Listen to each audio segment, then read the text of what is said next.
rise above the static, dissecting issues diplomatic. With mics in hand, they brave the storm of clashing views and norms transform. The Pundits Podcast, bold and true, shining lights on red and blue. Through heated takes and reasoned thought, they seek the truth that can't be bought. From climate change to foreign ties, they parse the spin and sift the lies. No stone unturned, no topic taboo, as left and right come into view. The Pundits Podcast, bold and true, shining lights on red and blue. Through heated takes and reasoned thought, they seek the truth that can't be bought. From climate change to foreign ties, they parse the spin and sift the lies. No stone unturned, no topic taboo, as left and right come into view. The Pundits Podcast, bold and true, shining lights on red and blue. Through heated takes and reasoned thought, they seek the truth that can't be bought. In times of strife when tensions flare, their steady voices fill the air. With wisdom gained from years gone by, and hopes for brighter days tonight, the Pundits Podcast marches on their epic quest, not yet done, to understand our changing world and keep democracy's flag unfurled.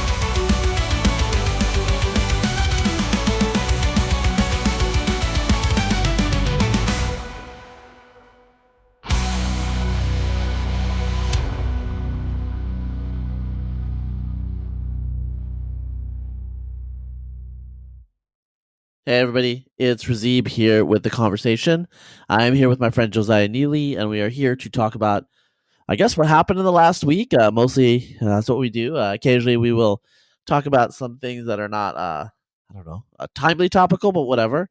So before I go, I want to remind everybody to like this podcast if you're listening on Apple or Spotify. Subscribe if you're on YouTube. And if you want to support our work and listen to the bonus coverage, bonus segments, obviously you need to subscribe on Substack. We're going to keep it pretty simple that way. I don't think we're ever going to release the bonus, actually, because it's just more work. And we're lazy.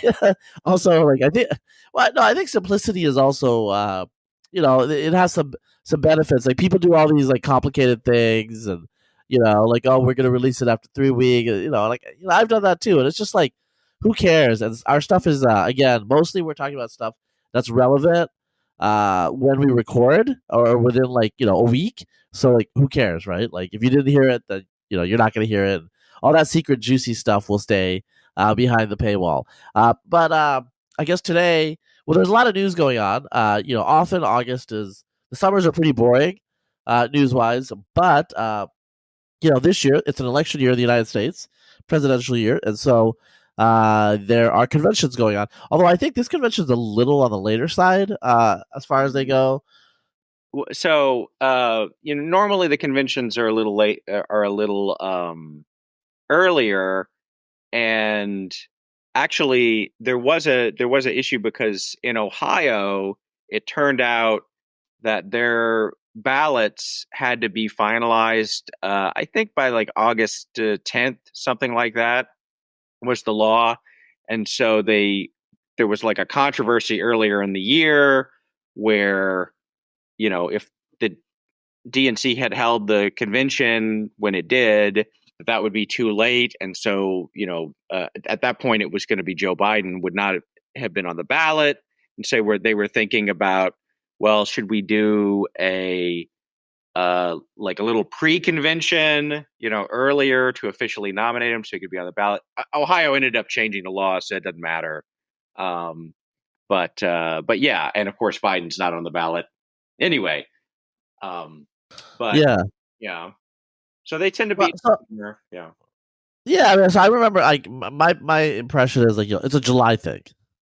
Yeah, yeah, something like that. The conventions. Is it okay if I go into a little nerd history about the? Yeah, go on. I mean, there are The issue is like the conventions as we understand them today are very different from what they used to be, right? Yeah. So the conventions originally, I believe, were a creation of Martin Van Buren. Uh, Before that, the presidential nominees had basically, my understanding is the congressional delegation kind of picked who their presidential nominee was going to be. And Van Buren, their idea was you get like party activists and leaders, important people from all over the country. They come, to a certain place at this certain time of year, and they pick who the nominee is going to be, right? And so this was for 100 years more, really. This is the way that our nominees were selected. This was the smoke-filled rooms, right, that people talk about. There were even when there started to be some primaries up until the 1960s, only a handful of states had primaries, and those were mostly like the idea is the candidates were expected to compete in those primaries just to kind of get a sense of like, can you get people to vote for you or whatever, but it was not determinative of who the nominee was going to be. I think the classic case of this is in 1968 on the Democratic side. If you read about the primary, it's a primary between Robert F. Kennedy, the original RFK, and Eugene McCarthy, and they're going back and forth. And there's the Wisconsin primary and there's the California primary, and then of course Kennedy gets shot. But the person who wins the nomination is Hubert Humphrey, right? Who I think was competing in some of these primaries, but he was not like a major factor. But it didn't matter because, like, when they got to the convention, that's where the actual decisions were made. And it was actually after 68, people were kind of mad about that. And so they kind of redid the system to make it primary focused. So, in 1968, you have maybe 10 states have primaries. By 1972 on the Democrat side, and then 76, both Democrat and Republican, all 50 states have a primary or a caucus. That's where almost all the delegates are getting selected. The Democrats still have like the so-called super delegates or whatever, but the vast majority of delegates is being selected by the voters. And that totally changes the process. It takes a lot of party power away from the central party. Someone like Trump, for example, never could have gotten the nomination, I think, under the old system. But now, like voters ultimately have control over who the nominee is going to be. That's the question of, well, what is the convention for? Right. And so the convention has kind of evolved to be more of a media event. It's like a giant pep rally for the candidate. You try and introduce them, you introduce their ideas, you have a bunch of speakers. Sometimes you can also use it as a way to introduce kind of like future talent. So Barack Obama in 2004, at the DNC in 2004, he was just a senator, but he gave a really rousing speech about how there are no blue states, there's no red states, there's just the United States. People really liked that, and that kind of was like the springboard for him to be a serious contender for the president Democratic nomination 4 years later. Stuff like that happens. But that's mainly the big purpose. And you kind of see that traditionally, for the last, 40 years or so, traditionally, the nominees get a big boost in the polls after the convention, right? Even to the point where, like, I think sometimes people would argue about, well, which convention should go last, right? Because that party will get the big boost, and cancel the other person's boost. My impression, so that's the history. My impression is that's like not really working so much anymore. Like I think the bounce that people have been getting in after the conventions have been smaller and smaller. And this year,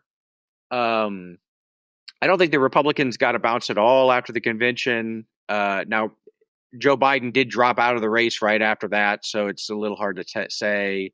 We'll have to see what happens with the DNC. It's too early for polling, but if you look at the prediction markets, Kamala actually, I think, went down a little bit in prediction markets for the convention. So it doesn't seem like And then there was a lot of stuff, I think, in the conventions.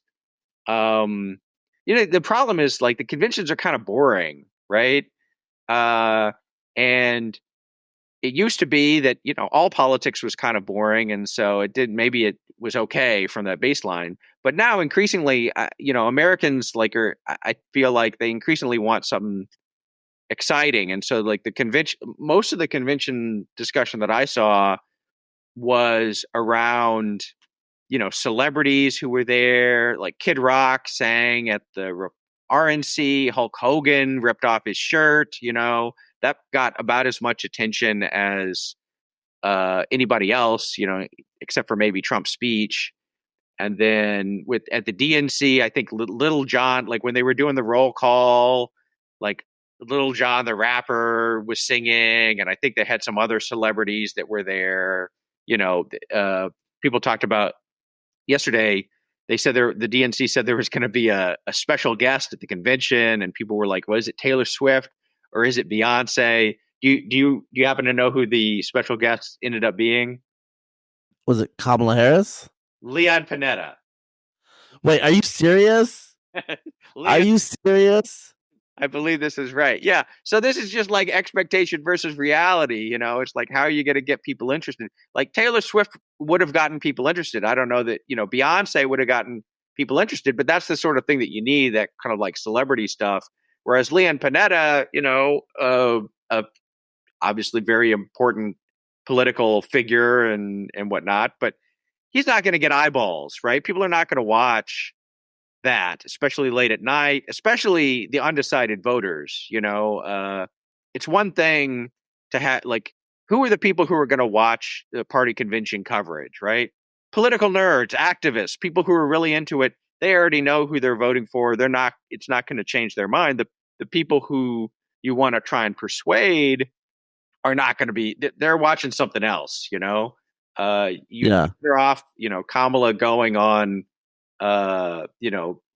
maybe The View, or I don't know, something like, some reality show or something. Trump goes to UFC. That probably is, better for him than like the RNC, right? UFC better than RNC, even though Dana White, who heads the UFC, did speak at the RNC. But so that's kind of my overall sense of it. I've talked for a while. I don't know if you had any thoughts or. No,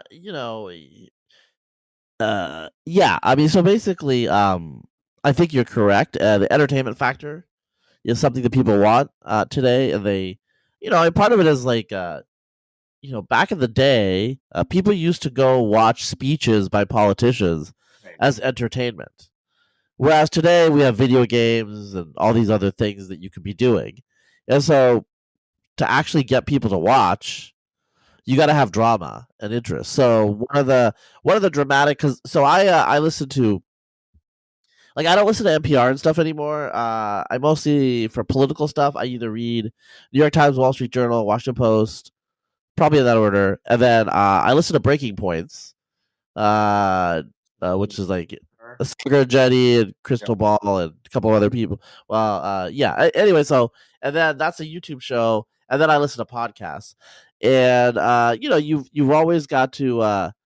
You always got to have some like dramatic arc, dramatic tension. So like one of the storylines was about the convention, about the DNC, was Palestinian protests. Right. And it turned out that about an order of magnitude fewer people showed up than they were. Probably more than, I mean, they were saying there was going to be tens of thousands. It was about 1,000. And it was pretty chill. And I think the reality is all the underlying polling indicates that this is a bit like climate change, where there's a hardcore group of activists that care and make a lot of noise, but there's very, very little intensity in the broader public, including among the Democratic rank and file, about this issue. Like if you, put someone in an isolated room and ask them, they'll probably be like, yeah, let's have a ceasefire. But this is not in their top 10 issues. And so, to some extent, some of the media were almost hoping, because that would have been exciting, because what they were hoping for is 1968, riots and disruptions and stuff like that. And they were having some pre-gaming about disruptions already earlier in the week, and it just didn't really happen. Although those guys were also kind of a fringe, like obviously their opposition to Vietnam War. I think it was probably kind of the same dynamic as you have now with Gaza, where a lot of people would say, "Yeah, this doesn't make like sense or whatever," but the people who were out in the streets or whatnot actually were pretty. They were Radical. Uh, there is so Tanner Greer, who writes. I think he's got a blog. I think it's still a blog. I don't think it's a Substack. No, he finally moved to Substack. Substack. Okay. Yeah, I think you're saying that because he had this long post about why he wasn't going to move to Substack a couple of years ago, and he did. But Yeah. Well, no. I mean, it's just that when I go to his blog, it still looks like a blog. So maybe this is I think this is a recent article, but he wrote something that was about how the Republican and Democrat parties actually function a little differently, and this is why like the conventions look a little different and other things look a little different. So the thesis and there's some like research from the 70s or whatever that's about this, but the Democratic Party is much more a coalition of independent power bases, right? So you have different groups who like represent or claim to represent different interest groups, whether that's unions or like the black community, right, or the Jewish community, or whatever, teachers, right, other stuff like that. All right, so and they have like they want to influence the party in directions that they think are good for them and for the members of whatever their group is. They have a lot of overlap in terms of ideology, but they also have like distinctive, like ideological perspectives that don't necessarily mesh that well, right? This is why you have you could have the like 30-year-old gay guy who works on Wall Street and the Christian 60-year-old black, church mom, right? Both in the same party. Even though like probably there's a lot of stuff that they don't see eye to eye on. Anyway, so by contrast, so they have the independent power base. By contrast, the Republican Party is much more like centralized, I guess I would say. Where there are differences within the party, it's much more like pure ideology as opposed to like interest group factionalism, right? So for that reason, in the Democrat Party, you have a weird dynamic where one way that you show, like, you have these different factions, and they sort of are kind of like vying for how much clout they have within the party. And one way that you do that is you pick fights with the party, right? Even fights that you're going to lose, right? You can become more powerful by picking a fight that you lose than by not shaking the boat, right? It's a little counterintuitive because you think that like, okay, like if you have all the, Kamala, whatever her views on Israel, she's obviously more sympathetic to the Palestinian point of view than Trump is going to be, or the Republicans are going to be, right? So this is something that like some people like Matt Iglesias, other people have gotten kind of annoyed about. It's like, why are you picking on the Democrats, when they're obviously much better than the Republicans from that perspective. But the view of this particular of this way of thinking about the parties is actually by doing that, they show that they've got clout, they've got muscle, they can do things, and that will actually get them a bigger seat at the table in terms of internal coalition politics. And so you see this over and over. Whereas in the Republican parties, it's much more a matter of like who's at the top, So Gerald Ford in '76, when he was the president and he was the nominee, all the party activists and people had kind of moderate Ford-like views, right? And then in 1980, Ronald Reagan comes in. He's more conservative. Basically, you have to either convert to Reaganism or you get kicked out and they replace you with someone else who's like a hardcore Reaganite, right? And so if they have, like the Republican Party will have like they'll have like a black caucus, right? Or someone that's like outreach for LGBT, but those groups are about trying to get those voters to come and join the Republicans. It's not about influencing the Republican Party on behalf of those voters so much. That's the theory Yeah. in terms of like. I think that the exception would be there's no pro life caucus, but Yeah. that I think that's the pro. I think that's Yeah. So you do have so there are ideological groups, right? Like gun people or pro life people. So that does function a little bit, but they are more that's not and these are fuzzy distinctions, I would say, right? But those are not interest group politics in the same way that unions are, or even that like LGBT groups are, right? Because they're much yeah. more focused on like, okay, what can you bring? What can you do for this group, at, as opposed to like a single issue, you know? So it could be, Yeah. it could like for like Black community or whatever. Okay, that could be policing, that could be affirmative action, that could be like jobs. You could, you know, HBCUs. There's like all. I think teachers unions are closer to like a really single thing. Yeah. In terms of like, because like there's a lot of the Democratic rank and file like voter are much more open about educational reform and playing around with the system. Mm-hmm. But unions are very, very precise and like clear on what they want, and a politician is either yay or nay about that. Like Obama, for example, did not play as nicely with the teachers unions as probably Kamala will. Right. So yeah, and I like, this is not, in order to lay out this theory or article or whatnot, you kind of have to put things in a binary when it's not really like that. So the Democrat Party is more on one side and the Republican Party is more on the other. You can find exceptions or examples, but in general, and I do think you've seen this, like you saw this also with Trump. He has gotten some pushback, but overall, the Republican Party, especially the RNC, they just kind of like moved to a more Trumpist position on things where he was different from, the George Bush conservatism, Yeah. right? So it's like, okay, So like I war, would, war's out, immigration bad, right? All sorts of, I want to go. I want to go back to the convention, but I want to say one thing here because it's just a stray thought that I've had, but I just want to say it because people in political observations and like the history of American politics is such a short window. The sample sizes are so small, so like a lot of these assertions are frankly kind of stupid.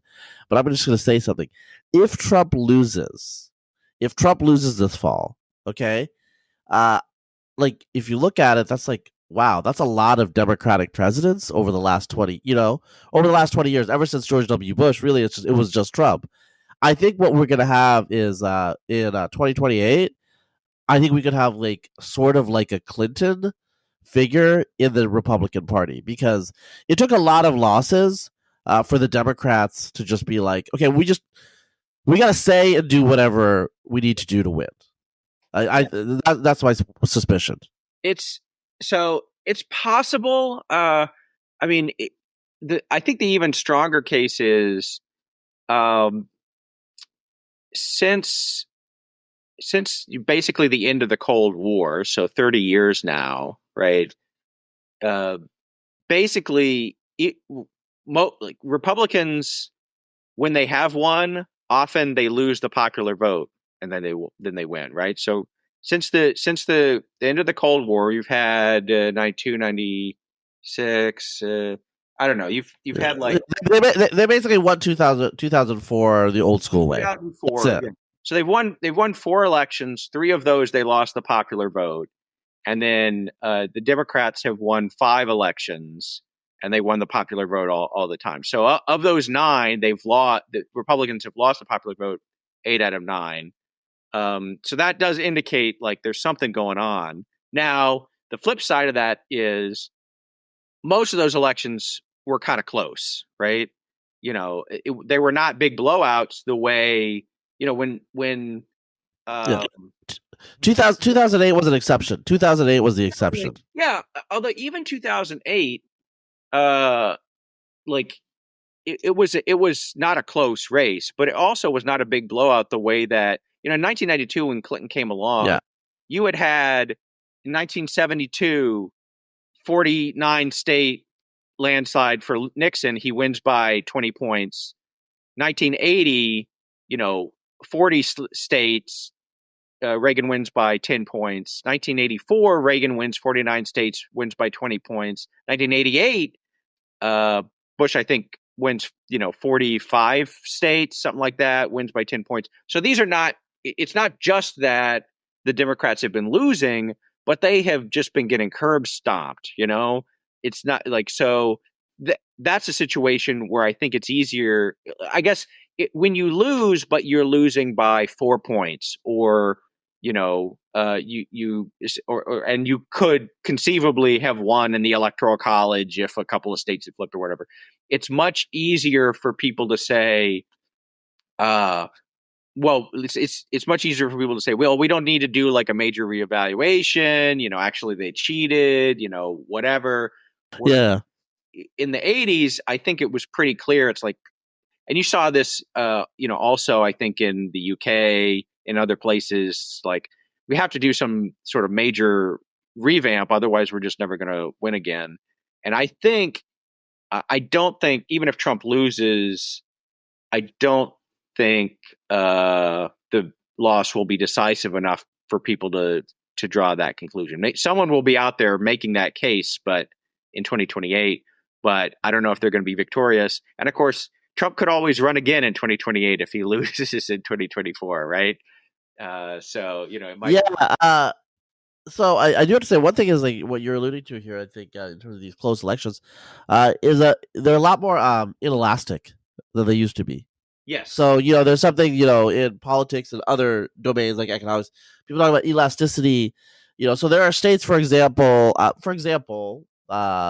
Mississippi is an inelastic state where the Democrats get a huge proportion of the vote, right? Because all the blacks in Mississippi vote for the Democrats, and the whites in Mississippi vote for the Republicans, and it's 60% white or 55% white, whatever. So when you look at it, you're like, oh, well, they're like 10 points down. Who knows? Actually, no, it just never changes. It's always 10 points down. There are other states which are much more elastic. Maybe like someone like place like Nevada is much more elastic, where there's much more volatility because it's not as polarized on racial, party, and ideological lines. So the United States is becoming less elastic. Like there's less volatility. So I'm looking at 1988, by the way. So this is a blowout. Dukakis got blown out. Bush won California, Yeah. but he lost Iowa and West Virginia. Right. It's like it's a whole different world. Yeah, California was like the Republican. California, from during the like most of the 20th century, the way that we think of Texas now, that was California for the Republicans, right? It was like the big state that was obviously going to go for the GOP. Whereas Vermont, Vermont was also a Republican state, but like West Virginia, places like that, the South or whatnot, those were considered solid Democrat states. And yeah, it's just, you go back, in the 80s, I think an amazing thing for people who are not that old, who are like younger than us, maybe even our age a little bit, is just how much swing there could be among like how many swing voters there were back then. You could have, 10, 20 point swings between elections, people voting for the Republican candidate and then the Democrat candidate. I think in 1988, at one point, Michael Dukakis was up 18 points in the poll, something like that, and then he lost by 10, right?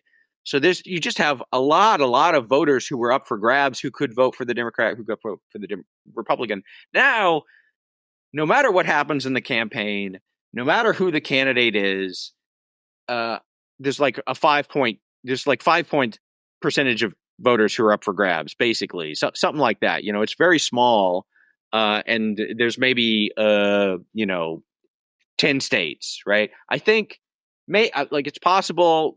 We'll never know. I kind of think if Biden had stayed in, you might have seen a bigger swing than that. Like Republicans could have won in places. Like you could have had like something approaching a blowout. Like a Yeah. 2008 level, but for Republicans, right? Like they Yeah. weren't going to win California. They weren't going to win New York, but they probably would have won. Minnesota, Maine, New Mexico, maybe. Um, uh, but that's obviously a special case, right? And that's even that's kind of the limit, right? So yeah, there's just not that many voters who are up for grabs, and of course, the voters who are up for grabs are what these are people who get called, low information voters, right? These are people who are not really that tuned in, as a rule. It's like it's not that the people who are undecided between Kamala Harris and Trump. These are not like news junkies who are just like, man, I really like Kamala Harris's health plan, but Trump I think is better on Ukraine, right? No, it's like that. Those are not the people, right? So that makes it even harder to try and like figure out like how would you even try and reach them as a campaign. Well, I want to just really quickly, as we're talking about this, I want to end with just like the 2000 election. I think a lot of people will remember. I think that was like the first modern election in a lot of ways in people's minds because it lasted for so long and it was covered by the media.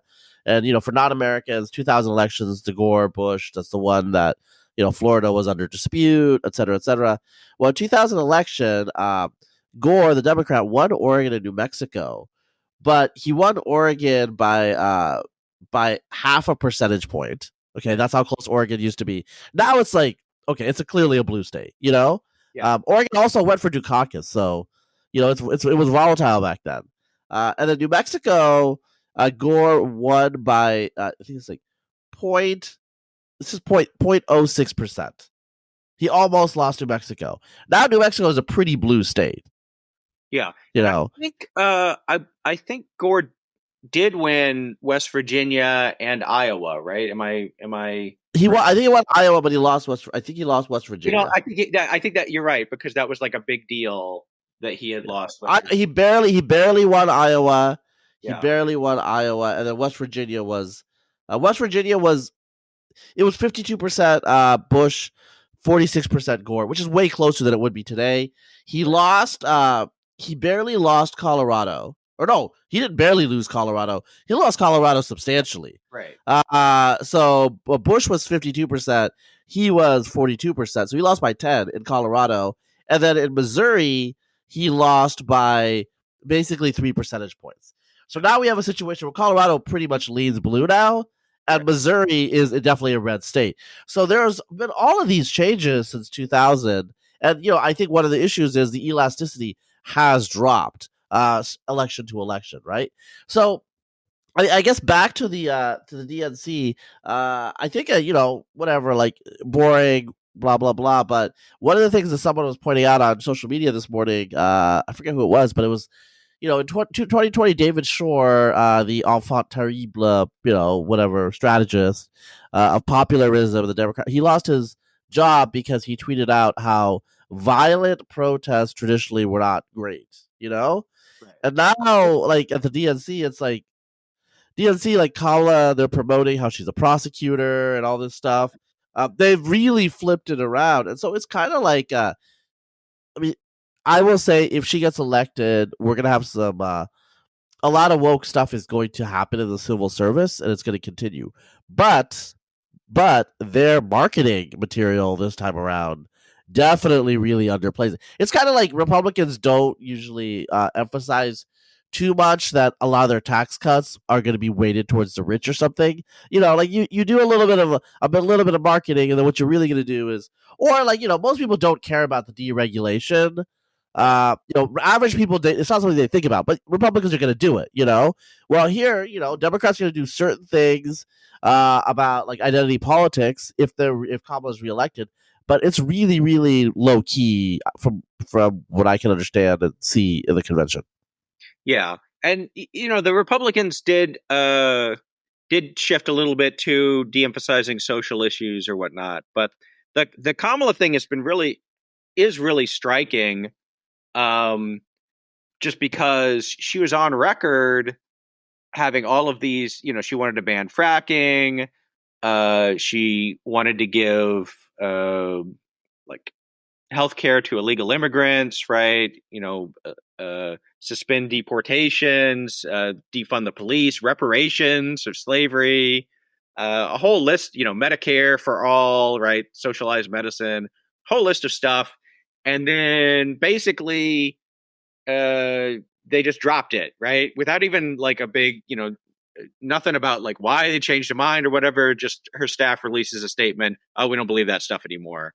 Although now, as she is starting to release her policies, a lot of them are also, in my opinion, kind of crazy, although perhaps in a way that's closer to the zeitgeist, uh, attacking grocery stores for price gouging and wanting to tax unrealized capital gains, right? Okay, so those, Yeah. if you talk to an economist, they would say those are crazy ideas, but they're not. They're not unpopular, perhaps, in the way that like some of the border or criminal justice stuff, the old criminal justice stuff, are. So I guess that's kind of the nature of politics.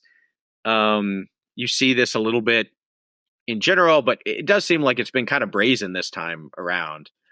That there's been... Yeah, they're not. I mean, the media's not calling her out. She's basically like, she's doing takebacks. Yeah, right. She's like, she's doing takebacks on everything. And it's pretty crazy. How no one's calling. Well, I mean, people are pointing it out, but it's not like a big deal. Although I think Matt Iglesias and others, like I don't follow this stuff that closely, but he does say that usually during the when someone makes a promise when they're running as a president, they tend to try to fulfill it, which means that if she does, I mean, the whole fracking thing probably was going to be really hard anyway, just because there's strong economic interests against it and oil and all. Like the Biden administration has not been able to do the things on Right. fossil. I mean, you're the energy guy. Do the things on fossil fuels that it like promoted and said it was they were going to do because like the reality of we need energy, So I think like that's an easy flip in a way because it's like whatever. Like there's gonna be like the Sunflower or Sunrise Institute or whatever there's some movements of like, climate change people that are gonna get mad at her. But reality is it's not that big of a deal electorally or probably in Congress. Yes. That's true. They did do a lot of the border stuff. And some of it was these were positions that she took. Like some of them were positions that she took during the primary, and then I don't think Biden was ever actually for defund the police or whatnot. So that is obviously not going to happen. So I think it is true. Matt Iglesias has also said that in his view, voters don't mind flip flops as long as you're flipping to a more popular position, or they don't care. I don't know if that's true or not, but that's what he says. So, I think part of it is just an indication that the political environment is different now than in 2020. In 2020, I guess we went through some kind of like mini radical moment. Maybe it was peak wokeness, however you want to say it, where a lot of ideas that either a few years before or a few years after would have seemed kind of crazy at the time, seemed perfectly reasonable. Like, let's get rid of the SAT, let's defund the police, abolish ICE, all those sorts of things. And so there's a little bit of a reversion, but some of it I think is just, it's political. It's like people are upset about the economy, about the border, crime. And so you're like, well, guess what? I'm Kamala Harris. I'm a prosecutor who's tough on the border and, great for the economy, right? against him. Well, I think so. Part of it, one thing that I always say to people, in our circles, is like, "Oh, what's gonna happen with the election because of this and that?" And I'm just like, no one's fucking paying attention. Okay, like it's until Labor Day, no one's really paying attention. A lot of people don't pay attention until October. It's most of the electorate does not. They have stuff going on. So yeah, she flip flop, but all of these detailed like fixations that people have, and like these are like activists care. People who follow politics, news junkies care, but that's not most people, right? So this is like, obviously some of these states like you're gonna lose by a little bit, and so like that is a big deal. So you can't like totally dismiss it. But in terms of like the general public, I don't think they're keeping. I mean, they don't. They have no idea what's going on, and they don't really care. And they have, this is like the age of vibes, as they say. And, I think, you keep track of this stuff more than I do, but Trump's positions on abortion rights, and is like it's kind of protean. It's kind of like he'll say to you what he thinks you want to hear. And like pro-life activists, like some of them are getting like really pissy about it. Yeah. But I think that's actually what the public wants. Yeah, I think so. Public opinion, like they want him to be like squishy and kind of say everything, because the reality is the median American doesn't like abortion and doesn't want there to be abortion, but wants it to be legal, if that makes sense. Mm-hmm. At least early on, yeah. And this is, I think, a general feature of politicians is that they try, to the extent that they can, they often try to be a little ambiguous, because if they come down clearly on one side or the other of a controversial issue, then they're going to piss some people off.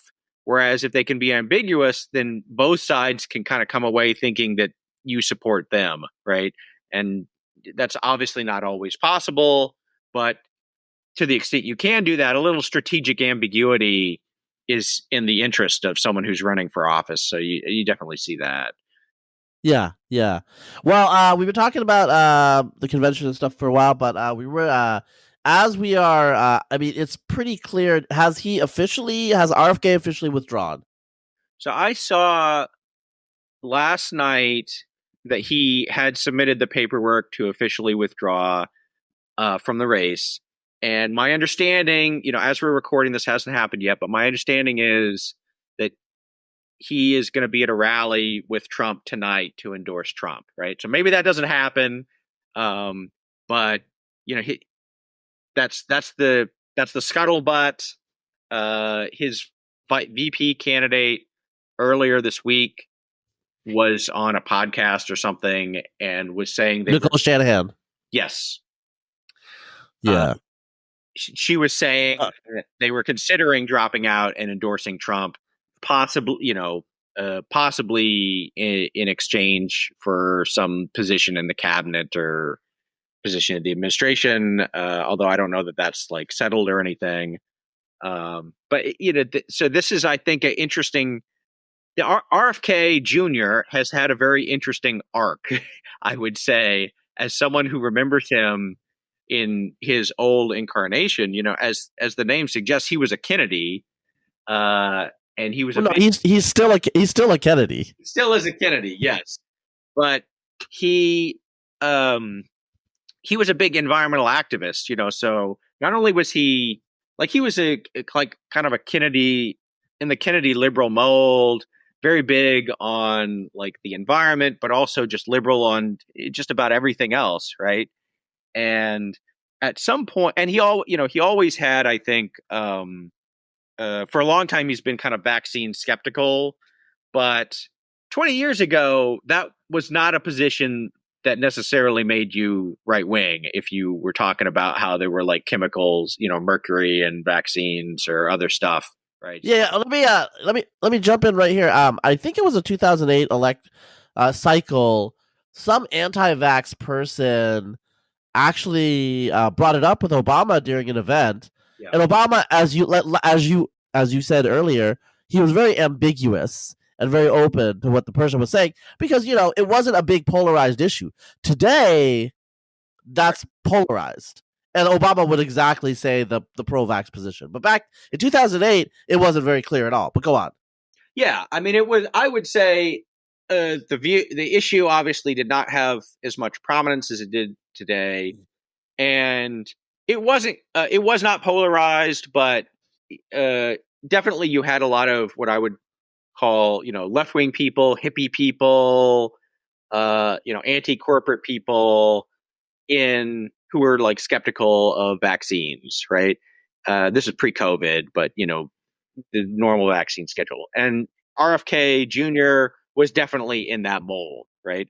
So now he runs for actually, originally he says he's going to challenge Biden for the Democrat nomination.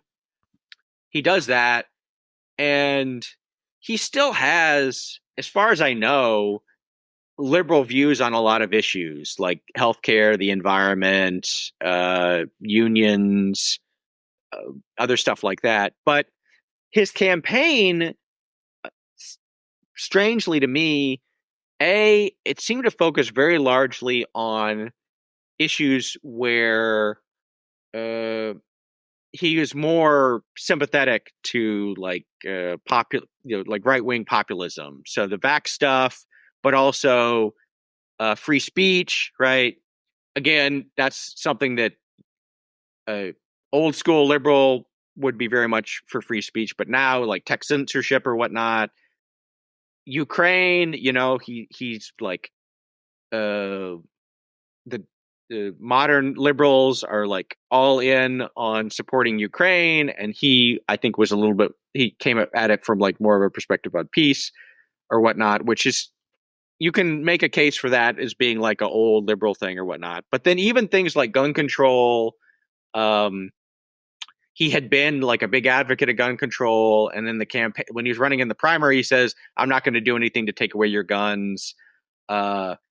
Abortion, he kind of was all over the place. At one point, he endorsed a national ban on late-term abortion, but then other times he said there should be no restrictions on abortion. It's just hard to say, but at the very least, he was not highlighting the issues where he would appeal to Democrat primary voters.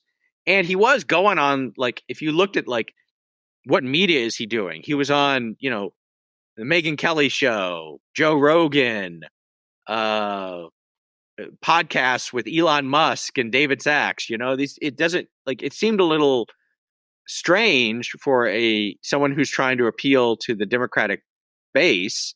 And of course, eventually he decided, well, I'm not getting anywhere in the Democratic primary, so I'm going to run as an independent. And for a long time, if you looked at polling, he was doing decently well. Maybe he was getting about 10% of the vote. And it seemed like he was taking roughly equal amounts from Biden and from Trump.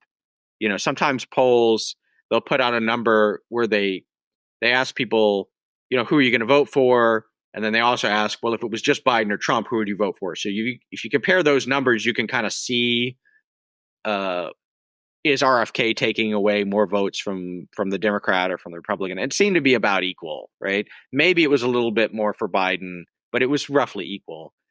And then when Biden dropped out and was replaced by Harris, basically most of the like Democrat lean RFK supporters just went to Harris, right? So you definitely saw a big change in the polls where, from it not making a difference, including RFK in polls actually was hurting Trump, right?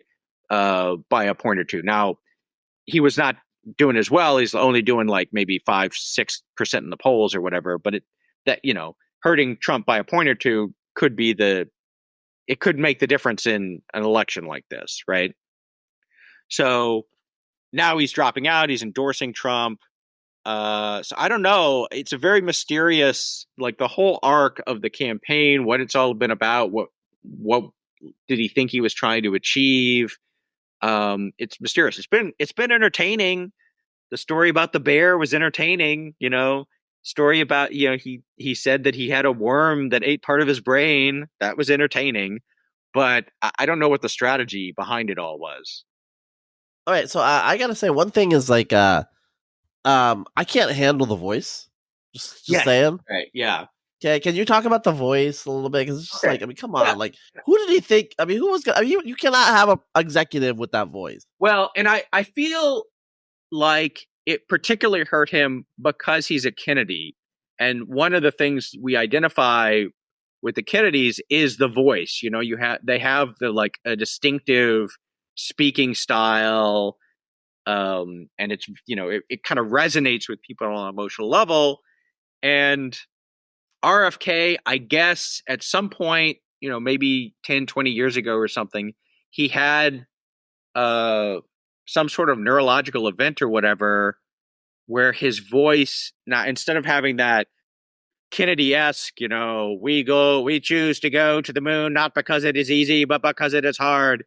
He has a kind of like, he's gravelly. He sounds like one of those guys who, has smoked too much, and so they take out the trachea and put in the like voice box or something, right?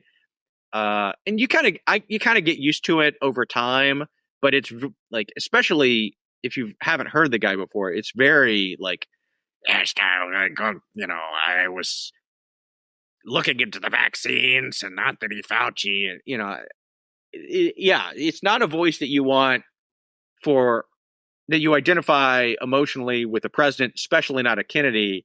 And I kind of thought, I mean, I never really thought that he was going to be able to beat Biden, but certainly when I first heard an interview with him with that voice, I thought, okay, he's not going to be able to mount a serious challenge to Biden. Yeah, like the voice is going to hurt him as much as like the anti-vax stuff was my reaction. I don't know if that's actually true. Yeah, so I guess what you're getting at here is, I mean, I know he said he was going to win the presidency, but it seemed like he was always kind of trying to make a message, trying to make a point, or that seems like the most plausible underlying, like what they say is theory of the case. Yeah. But so what was his underlying point? You know what I'm saying? It wasn't like entirely clear. Like there are cases. I'll give you an example. When I was growing up in Oregon, we had a moderate Republican Party and a moderately liberal Democratic Party, is what I would say. The Democratic Party was more liberal. The Republican Party was actually more moderate back then. And so we had a two-part. When governor's race 1990, was it 92 or 90? It might have been 90. And the TLDR is basically a very far right preacher who was very anti-gay, and that was his big issue. Ran, and the Democrat became the governor because of that. Split the vote, whatever. But that was a message. It was a message to the Republican Party to not nominate pro-choice moderates anymore. And they got the message like about 10 years later, and then they never won on the statewide. To be candid, they have never won since then. RFK, like the vax stuff. I mean, there was issues around COVID where the Democratic Party took a stance that I think he was probably opposed to. Although it's a little confusing with some of the mask stuff and other things. It's all of that is really muddled. And obviously, there's always people who are dissenters from orthodoxies within the party. So, you had, I think, Weld and other people tried to run, against Trump in 2020, and that didn't really work out. So maybe he could have been doing that. But then he got Nicole Shanahan, who's super rich, because she was Sergey's wife, Sergey Brin's wife for a little while. They have a kid. And so she's super rich. And so that allowed, I think, them to have some ambitions of really disrupting the race, Yeah. And, and she comes from a liberal background. She is like into kind of like woo woo stuff, but that's very common among California liberals, So she comes from a liberal background, and people were actually pretty worried about that initially. Some of the more pro Trump, I think, like right coded RFK stands.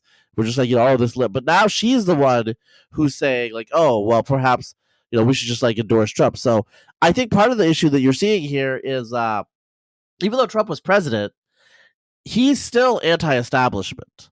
Right. He's still the anti-establishment candidate, and they are anti-establishment. They think that there's something rotten in the American body politic, in the establishment, in the deep state, whatever you want to call it. And there have always been Democrats that are like that, Yeah.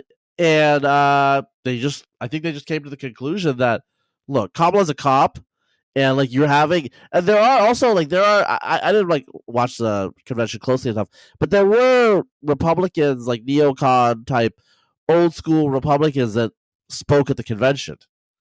Yes. Right. Like Kinzinger, and I think the a guy from Georgia. But I mean, these aren't even people who are like liberal Republicans. It's just that they're not secure national security. There's some issues going on there, and I think that makes certain types of Democrats suspicious. Right. Well, let me say this. Okay, so RFK Jr. is a guy who loves a good conspiracy theory, as do we all. I mean, he not only does he think that there was a second shooter for JFK, he thinks that there was a second shooter for RFK, for his dad, even though Sirhan shot RFK like at point blank range in the middle of a crowded hall. Everybody saw it or whatever, but he thinks that Sirhan did not kill his father. It was somebody else. So in that spirit, there have been a number of conspiracy theories about the RFK campaign. Basically, that he was like there to try to hurt Biden or the Democrats. Some people have said like he was there to try and hurt Trump by like siphoning away support or whatever. But this was kind of like the idea. First, he was running in the Democratic primary to try and hurt Biden, even if he couldn't win. And then he was trying to run to give like an alternative to people who were like reluctant Biden people to try and do that. Now, I have no evidence that this is true, but that doesn't mean you can't have a conspiracy theory about it, right? Yeah, and if of the two parties right now that are more pro conspiracy theory, it's the Republicans. I feel like, I mean, Republicans. I think Trump is more pro conspiracy theory than Kamala. Well, perhaps than Kamala. I don't know. I mean, there's different there's different types of conspiracy theories. Some conspiracy theories you have to go to InfoWars for. Some you can find on MSNBC, right? I mean, they definitely like Democrat. If you ask Democrats, is Trump a Russian agent, right? Is Trump colluding with Russia? That's fair. Yeah. So there definitely are, some of the Democrat conspiratorial urge, I feel, has gotten laundered through like more respectable sources in a way. But it is true that Republicans definitely like a lot of conspiracy theories too, right? And I have to say, I have a personal fondness for conspiracy theories. I don't actually believe most of them. Like I think Kennedy was shot by Oswald alone. I do think we went to the moon. 9/11 was a conspiracy by Osama bin Laden and Al Qaeda, right? So I don't actually believe most of them, but I find them very fascinating. So I am a big fan of them, and it might get me in trouble someday, because just to give like an anecdote. So on Twitter Spaces, or I guess they're still, I don't know, on Spaces on X. I like to go into a lot of rooms, and sometimes, like you can find, this is true on Clubhouse too. You can find some people with like a lot of peculiar ideas, right? There's like Hotep people, there's flat Earth people, and then there's also like who's behind everything? It's the Jews people, right? You can find all of that stuff, and so I like going into those rooms and listening to it because I love like, even though again, I don't believe in most of these things, I find them very interesting. But I was in a room a while ago, and the other people in the room were talking about like Jewish Satanism or some crazy thing, And then I looked down in the audience. Wait. Are you talking about Candace? Just say it. No, it was not. It was somebody. It was somebody else. It wasn't Candace. I'll tell you offline. But anyway, so I looked down in the audience, and there's someone that I know from like in real life work, right? Just like a normal guy who happened, like he saw that I was in this room, and so he wandered in, and so I like had to message him, and I'm like, hey, just so you know, I don't agree with what the other people here are saying. And he was like, yeah, I didn't think so, but you have some very interesting friends or whatnot. So it could get me in trouble. Hopefully not, but just it's for entertainment purposes only. I have to say, it's for entertainment purposes only, right? Well, I have to say, we should move to MIT affirmative action, but I did like JD Vance's response that he'll talk to anybody, which has gotten him in trouble, and it's very atypical in today's day and age for an elite politician to just like cop to like I'll talk to anybody, like I'm JD's like I was in Twitter Space with gay Nazi 1488, but you know what, it doesn't mean that I'm a gay Nazi, Right. Yeah, I have always had this perspective myself, and increasingly it feels like people seem to think that you get cooties from talking to somebody or something. But I remember, 20 years ago, this is back in the like blog, it might even been pre-blogs forum era. So, I would go on these forums and there were different people. And I remember one time, and it was just like, people would talk about normal political stuff. And one time someone came, I think he was a guy from Pakistan, and he was pro the 9/11 attacks, right? He thought that it was justified that they had hijacked the planes and flown them into the towers and everything. And of course, like he almost immediately got banned. And I was a little upset because I was like, okay, finally, because I know, look, there are tens of millions, if not hundreds of millions of people who have this perspective. And this is the only I cannot talk to anybody and like get a sense of like their thinking and where they're coming from or whatever. This is the first guy I've ever met who will like openly say this. And so to me, it was like, okay, this is great. I can get a better understanding of where all these people are coming from, which could be useful in trying to deal with the world. It's not like I'm going to suddenly think that 9/11 was okay. 9/11, that's a baseline that it's like a horrible crime or whatever. But I would have found that to be an interesting conversation, and I was a bit miffed that they just banned the guy. So that's kind of my perspective. Even if someone, even people who believe like abhorrent, repellent, or crazy things, if they really do, people really do believe that stuff. So I think it's important to try and understand where they're coming from, if you want to actually make a difference in the world. That's my view. Well, I do have to say, I think there was a period between 2006 and 2014 where people were really into free speech, kind of culturally.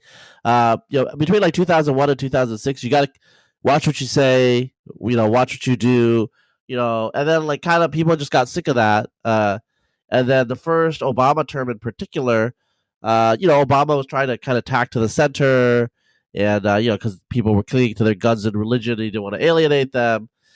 And then the awakening started happening, in the second term, pretty much. And there was a chilling effect where whereas the left was pro free speech during the Bush administration. Yeah. Obviously, this I think what you're talking about is that dynamic. Let's talk about we should probably paywall this part, but we're gonna paywall this part. But like the MIT admissions thing, why don't you just talk about like just a high level what's going on, and we can drill down into it. Okay, so as our listeners probably know, last year, the Supreme Court. What was it? No, it was this year. Was it this year? When did it happen? I think it was last spring. No, okay, this spring. No, it was this spring. I just know because I did a podcast with Rinu up on it. Yeah, okay. My sense of time is totally messed up. Anyway, recently the Supreme Court had an opinion invalidating. No, it must have been last year. It must have been last year because the admissions period this spring would already have already passed. They would have already made all their admission decisions. No, Right? you're right. You're right. It was last spring. Yeah, she was on last spring. It's been a very fast year. Yeah. So anyway, the Supreme Court basically said if you're a university, you can't use race as an admissions factor, right? So you can't do affirmative action. This had been a case where originally it originally had been brought because elite universities, there was evidence that they were discriminating against Asian applicants. So, I think a lot of people in their mind, they think of affirmative action as a black-white thing, right? So you give extra weight to black applicants, that hurts white applicants. But actually now we live in a multiracial society. And if you look at like test scores and grades and other things like that, Asian students actually outperform whites as well as blacks, Hispanics, everybody else. So they were there was evidence that even beyond that, these elite schools were putting an extra thumb on the scale against Asian applicants, to try and like maintain some sort of racial balance. So the Supreme Court says you can't do that. It's a big controversy, a lot of speculation about how universities were going to respond. Were they going to defy the rule? Were they going to have some sort of workaround? And normally, my understanding is normally you have the admission cycle. People apply for schools in the fall.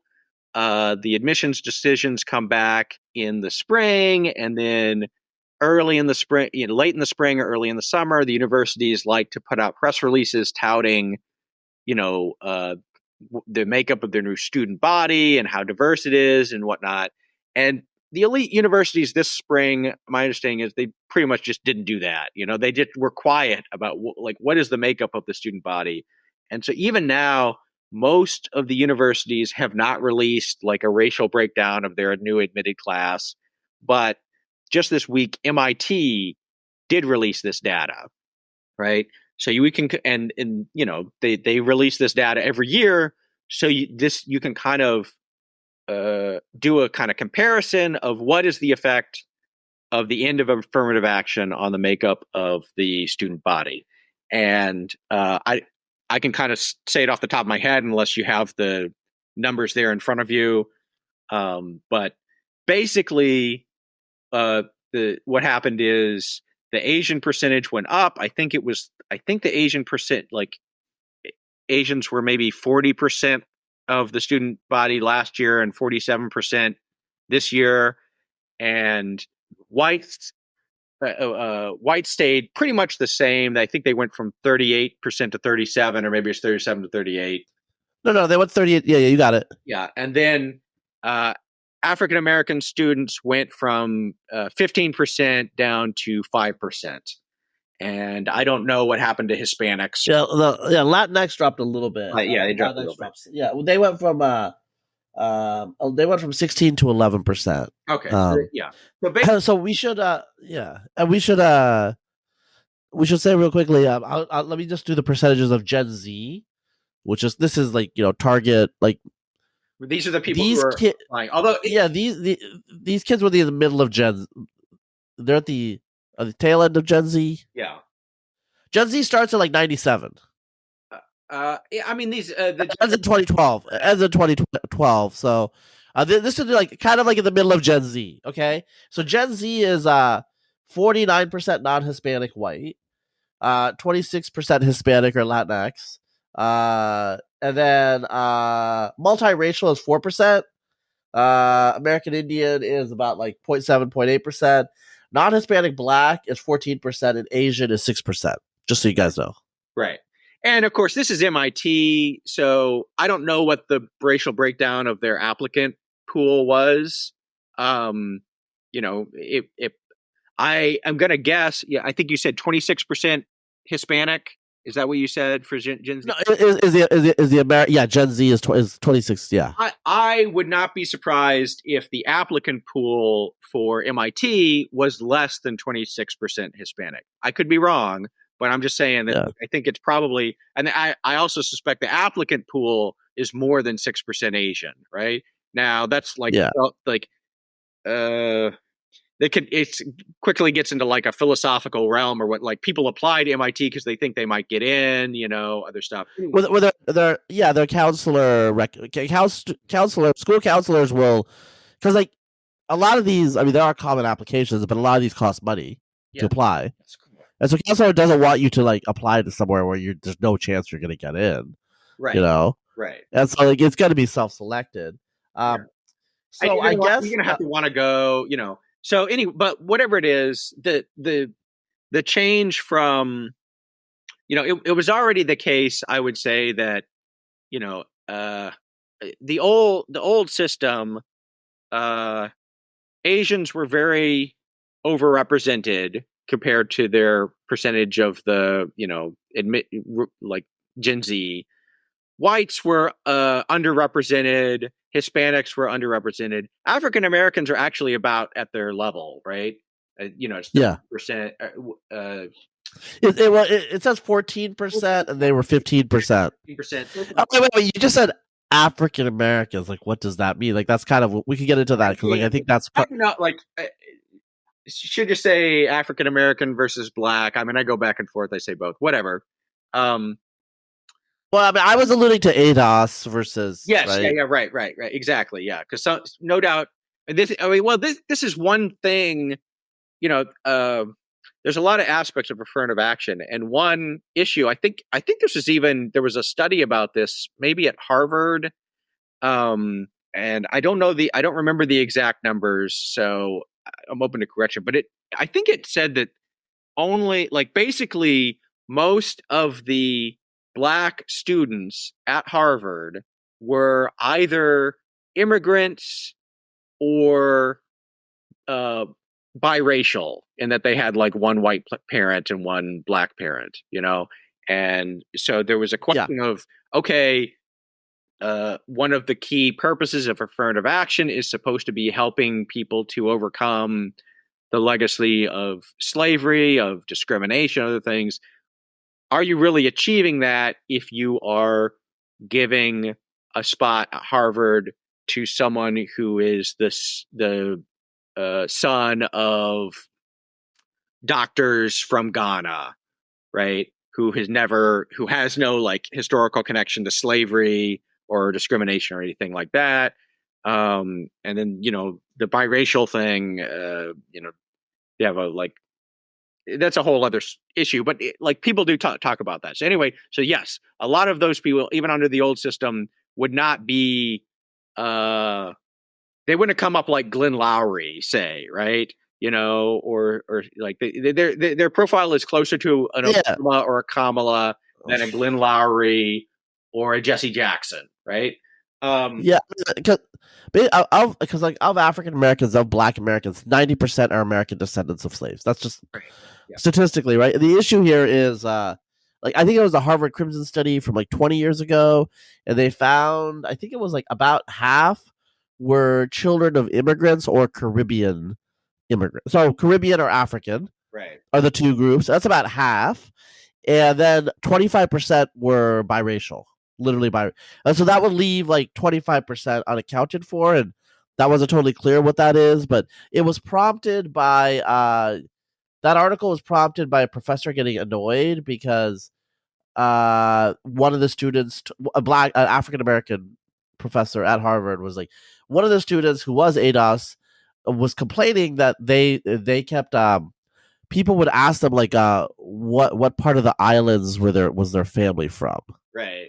The islands would be the Caribbean, because this other Black student just assumed that they were Caribbean like them.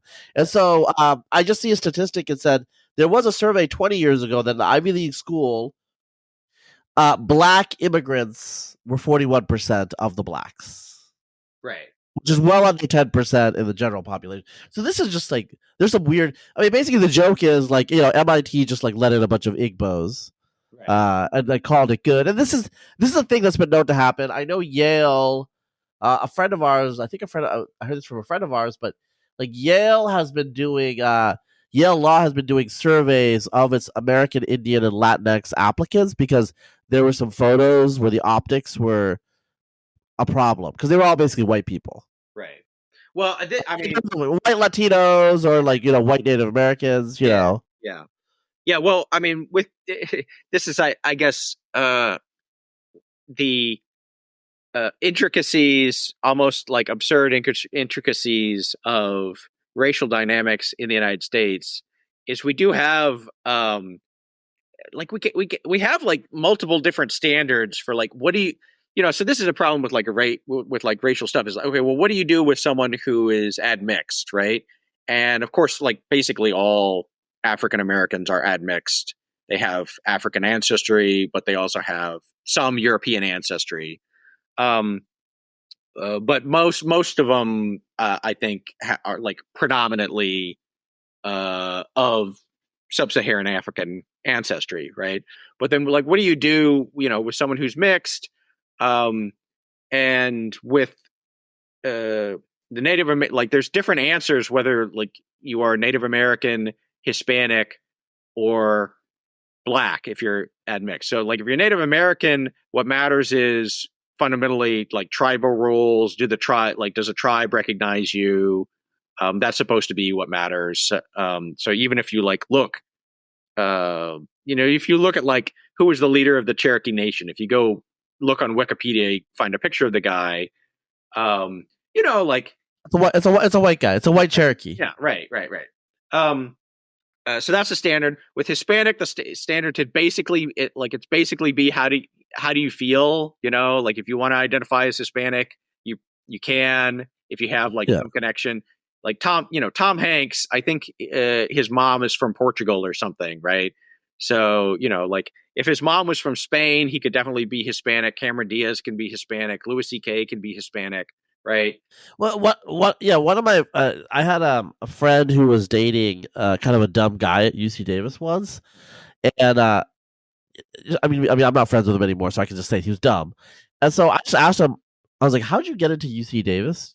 Just like I was like, "What's the deal here?" Because there's kind of at these like public schools, they're like, and he was like, "Oh, I'm Latino," and I was like, Right. "Wait," and I know he was Jewish. Yeah.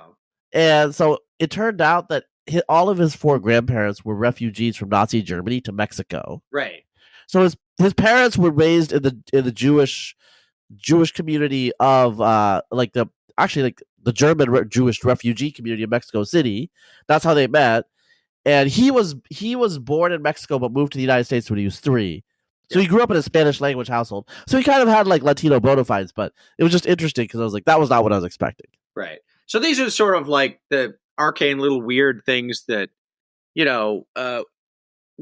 under other circumstances, like no one would really care about, or they'd be interesting, like dinner party conversation or whatnot. But because of things like affirmative action or whatnot, they become very important. And then there can be a disconnect between, what people think it means to say that your school is 16% Hispanic and 15% Black and what it actually means. But anyway, that's what under the old system, that's what it was. And the change, at least for MIT, based on this 1 year data, it looks like what affirmative action was doing is affirmative action was not actually affecting white students one way or the other that much because the numbers didn't change.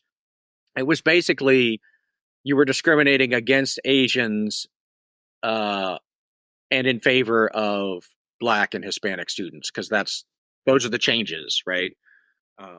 Yeah. So one thing I have to say, so I actually pulled up the MIT the website that details the stats. So there's a little bit more there. So it's 89% American citizens. Those international students who are 11% are not counted in the racial breakdown. So almost certainly it's over 50% Asian racially.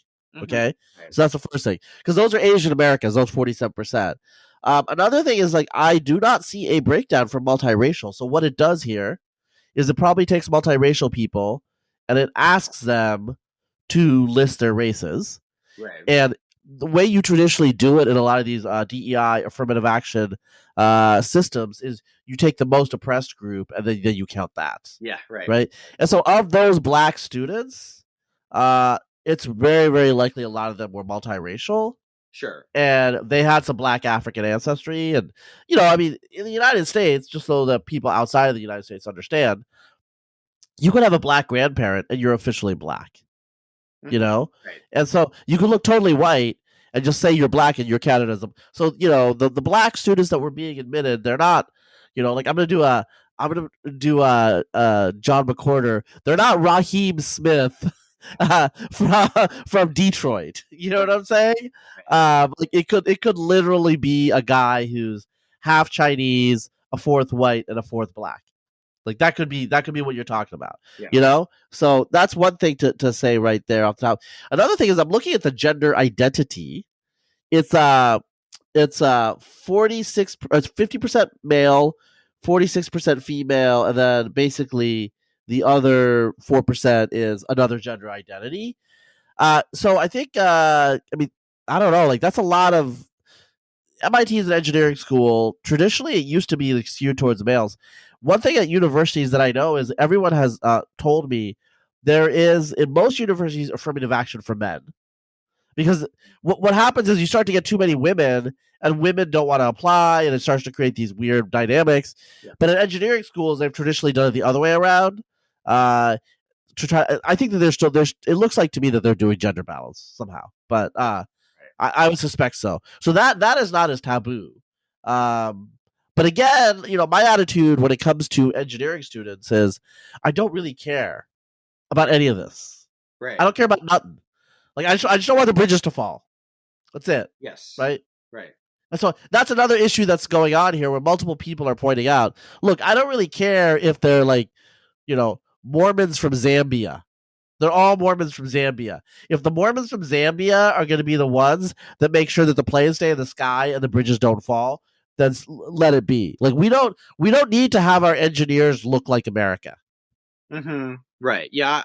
So I'm inclined to agree with that. I think that's probably, that should be the baseline. And I don't like at extremes, people talk about secondary effects and, wanting like, it like with a doctor, are you more likely to follow doctor's advice if the doctor is the same race as you, right? I don't know. People talk about that sort of stuff. So I don't know. But in general, yeah, I mean, I feel like the racial classification system that we have and like trying to dole out benefits to people based on race. I mean, we've already talked about a lot of the weird stuff that happens with like classification and who actually gets the benefits. And as you can kind of see here, as it turns out, not that it's good to discriminate against white people, actually. I think that's also bad. But at least in the case of MIT, it seems that the actual practical effect is you're discriminating against Asian students, right? So for especially as we move into 21st century multiracial America, I don't think it's going to be sustainable, the old system. And so I think we need to move away from it and do, more merit-based hiring and admissions and things like that. And I think the country will be stronger for it. So I agree with you. Obviously, there's no daylight between us on that issue. I will say, if we don't do this, if we don't at least try to do merit again, we know what will happen, and what will happen in America. Probably like after we die, but like let's say America in 2100 will be doing what Brazil is doing right now, where because Brazil, everyone is mixed. Not everyone is mixed, but really most white Brazilians have non-white ancestry. A lot of white Brazilians can tell you that they have a quote black grandmother, which usually means like a mixed race grandmother who, whatever, that sort of thing, grandfather, grandmother, whatever. Like the current, the former, like Bolsonaro's wife, for example, her dad he looks kind of black. And so he used that to protect himself from racism because my wife's dad is black, even though his wife is not really black. Well, what they would do in the United States, and what they do in Brazil right now, is they have like literal physical tests to assign you to the race, down to like looking at your hair texture, seeing like if your hair texture is more African or more not African and stuff like that. Your complexion. It is actually like pretty creepy and pretty racist.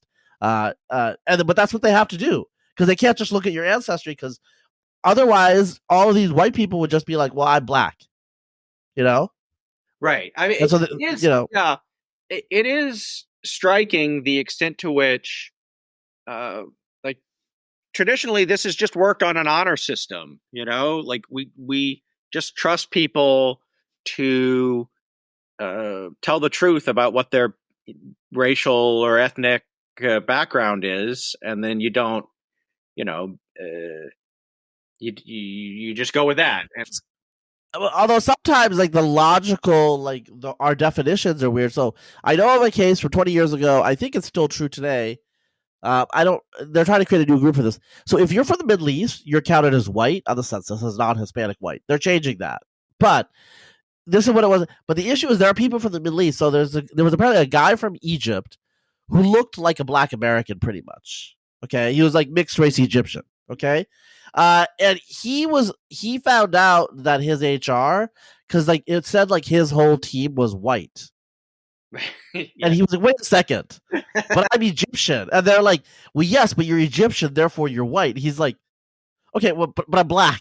In terms of like in America, people just assumed he was a black guy until he spoke and there was like Arab accent. So he was like, oh, you're, but basically he was like, okay, this is really annoying because like I do, he wasn't saying that he was like super oppressed, but he was like, people think I'm black. So, like he did experience some anti-black racism. This was the 90s. He experienced some anti-black racism, but he's like, but what you're trying to tell me is officially I'm white. Yeah. And so he was like really annoyed because he was just like, I mean, they don't even get diversity points. It sounds like a something out of a sitcom or an SNL sketch or whatnot. I sort of imagine that guy sitting down with the Latino guy whose grandparents were all like Europeans who moved to Mexico or whatnot. And well, no, I've had conversations with Latinos who like look whiter than you. Yeah, and like they're like they'll be like they'll say like because like brown like us, and I'll just be like do a double take. I'm like yeah. Well, like Latino guy would be telling the Egyptian guy, you just don't understand. You have white privilege, and I have to deal with the institutional racism. Blah blah blah. Yeah, I wish I could find the clip because basically the Egyptian guy, he didn't have like a close cut hair, so you could see he had kinky hair, like he had like African textured hair. He looked like a biracial black guy, maybe is what I would say. And so he was just like, basically his attitude was like, I'm not insane.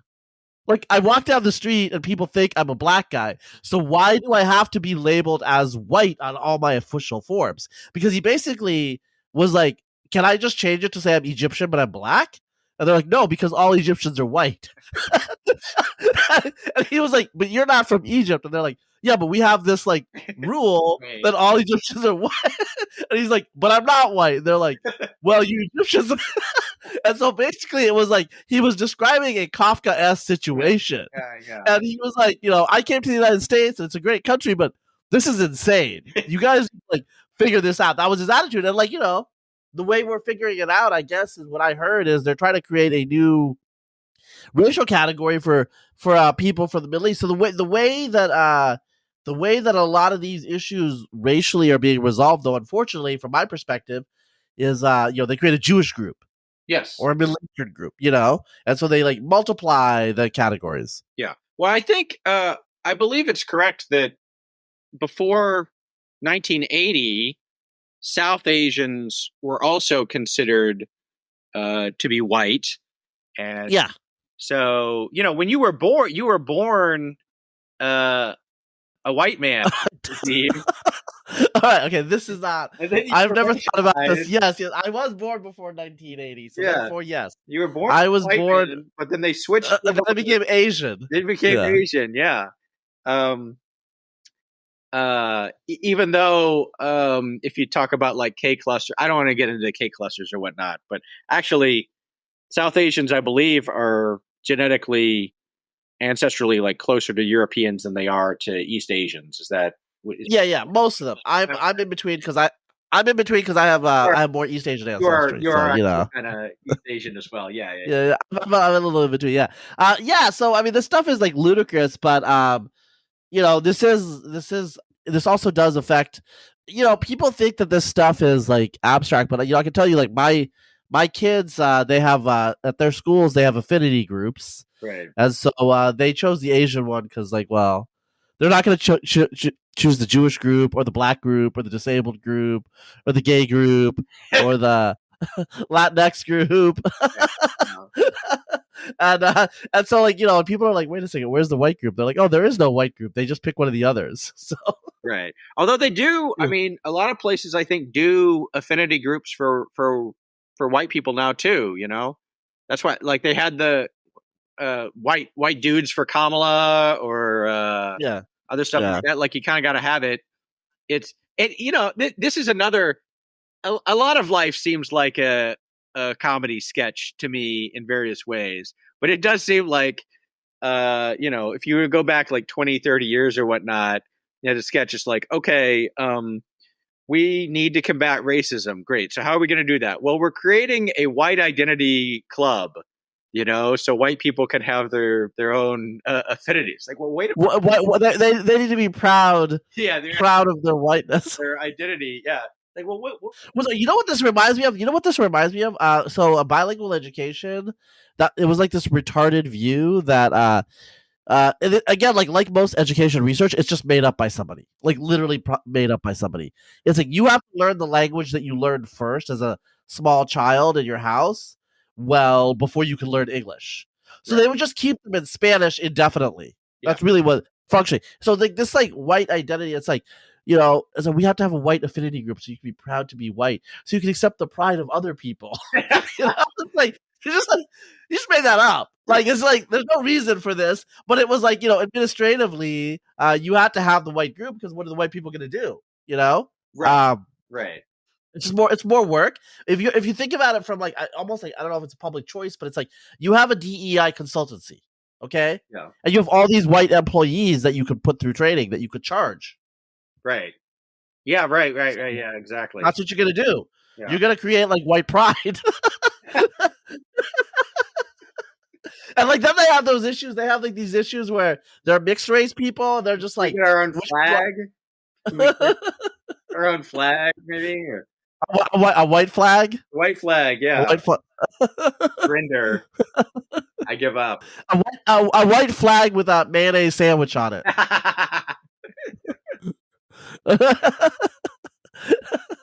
But I mean, what's gonna happen though is like obviously like the Italians, they're gonna want to because like they don't want to be associated with the mayonnaise culture. You know what I'm saying? Right. Yeah.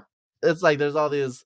I mean, yeah. I mean, I think ultimately like the way I would end like this conversation is like because we've been going for a while is like I think like the ultimate solution is very very simple, and that's just like kind of what talking about the DNC. Whether it's true or whether it's like sincere or not, like they did try to lean into Americanism and patriotism. Yeah. And that's really the ultimate way that you move beyond this stuff.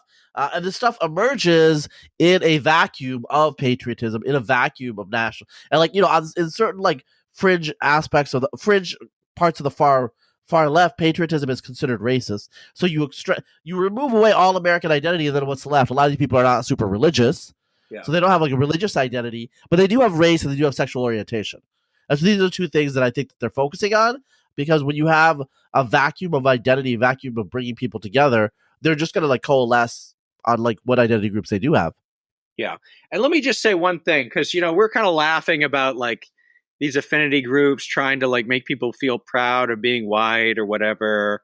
And, for a long time, it just didn't seem like, this is a realistic thing. I do worry about the possibility of like mimetic backlash, right? I do worry with a lot of this stuff. Most people, I think the default attitude of most Americans, particularly most of especially white Americans, is race shouldn't matter that much. They don't want to think of themselves as like white or having like special white interests, right? They want to be all in this together in a sense, but it's not like it's impossible for those ideas to get prominence, right? And I sort of see like It's happened. It's happened before. and I see some like stirrings now. It's still pretty minor or whatever, but it can go in some dark places. I don't want that for my country. Well, so I think As a cishet white male, yeah, white presenting, I don't want that with white children, with white presenting children. Yeah. Yeah. Well, I will have to say, one thing that people have been saying recently is, a lot of like the racism that's on X now. I think a lot of it's just algorithm changes and stuff like that. Elon's free speech regime, but I think some of it. I think this is true. Some of it is just like, these anons. We talked about anons last week. Yeah. They can't say anything. Like, people will be offended, and so right. People just act out because they're just. I'm not saying that they want to make like a racial joke, but it's just like, racialized humor has been part of American society from the beginning. Right. And like people are constrained in their life. And also, if you're a white male, you're the baddie. You're the bad guy, and so when people are demonized, they do lash out naturally. It's just human nature. So, I mean, I think we're expecting this. There's people in the immigration restrictionist movement like Peter Brimlow who have been saying that there's going to be white backlash for decades. I mean, I think to some extent, like, it's not been totally borne out. With all due respect, Peter, it's basically like, Latinos in particular, but also to some extent Asian Americans are coming back to voting more Republican after kind of like a peak maybe during the Obama era when they didn't. But as white Americans become a smaller and smaller minority, I think, some of them are going to get radicalized. They're not going to get radicalized in the places like California or Hawaii or Texas where they're already a minority, because those people have already made the choices and they know how to like live in a more I don't know, like Austin is technically multiracial, whatever. We don't like think in those sort of terms, but it is. No one really cares. Where they're going to get radicalized is places like Iowa, where there aren't too many non-whites yet, but there's a national ideology that denigrates whites. That's what I think is going to happen.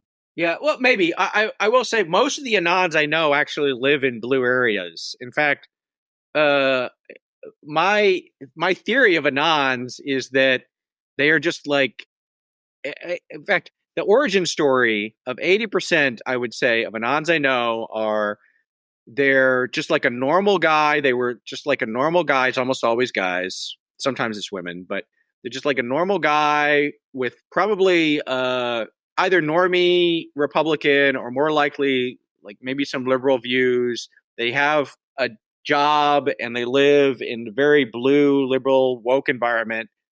And they just were subjected to one too many diversity training lectures about intersectionality, and they just kind of snap, and so they start posting online and, go sometimes to funny places, sometimes to dark places. But so that I think is the,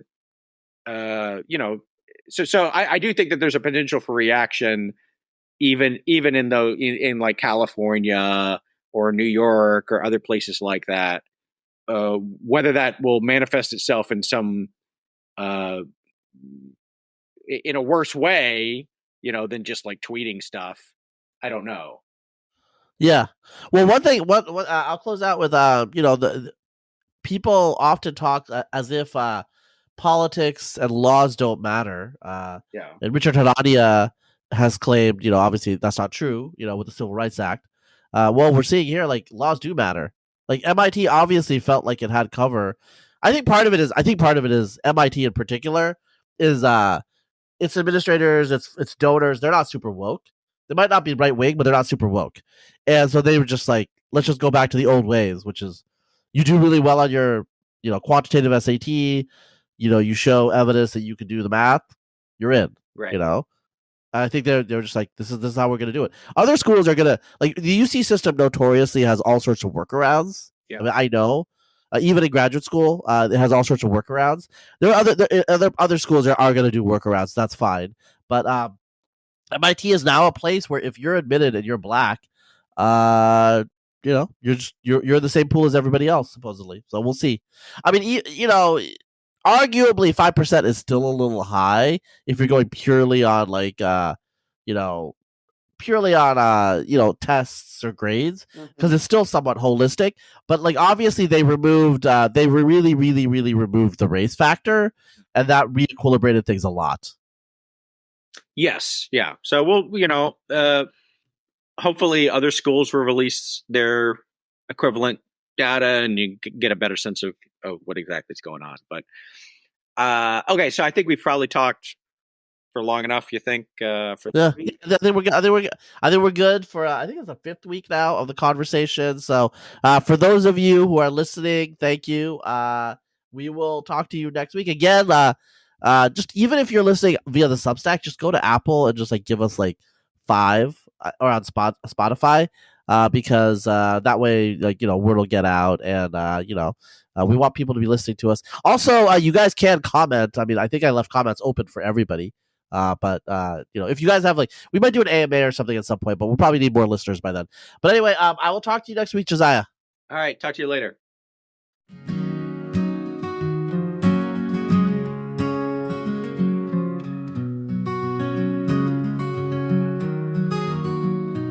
Two minds met on a summer's eve, each with truths they long believed.